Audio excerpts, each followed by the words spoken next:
This video will guide you along the process of making extremely precise 3D reference imagery. After understanding the concepts demonstrated in this video, you will be able to create perspective-free reference imagery of just about anything you can imagine. There are some things to know first, though. For starters, we'll need to understand a bit about how perspective actually works. Most beginner art classes have taught one-point perspective before. This is a term for when you have one vanishing point. From that vanishing point, there are any number of lines. Connected horizontally, they can become road or ground detail. Connected vertically, and they can become wall detail or even buildings. This vanishing point is what creates perspective. Unfortunately, it is also what botches up regular photos from being all that great for 3D model reference. The vanishing effect can be very bad about hiding or diminishing details from photographs.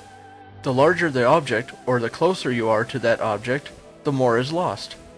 This top view is a representation of how distorted close-up pictures can become. Here's another view just to demonstrate how awkward things can look. So how do we pick up the subtle curvature such as the front end of our car, or illustrate how far the doors stick out from our front bumper in relation to the center of the vehicle?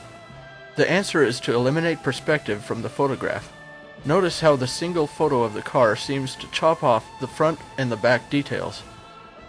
We have to physically move the camera to see the front bumper properly, or the rear bumper. Here's another issue with perspective. The closer the object, the greater the distortion. Notice how the vehicles parked far away seem very similar in visual size. As a result, we need to take as much advantage of that aspect as possible. In taking our pictures of the car, we need to stand at least 50 feet away from the car. If your camera can do this, it would be best to take the picture back even further and let the camera's strong zoom take over. Remember though, the more the zoom, the more the shakiness, so use a tripod. Once you're in position, zoom until the car is reasonably sized in the picture. This is our first usable picture of the car. Keeping the camera at the same elevation at all times, our next picture is centered with the tire. Then finally the license plate, or the frontmost detail of the car. Do the same at the back of the car, centering the camera with the rear tire, and then the rear license plate. Once we're in Photoshop, it's time to combine the images into one Photoshop document. For my best results, I've found that lining the wheels or rims up in each photo is the easiest.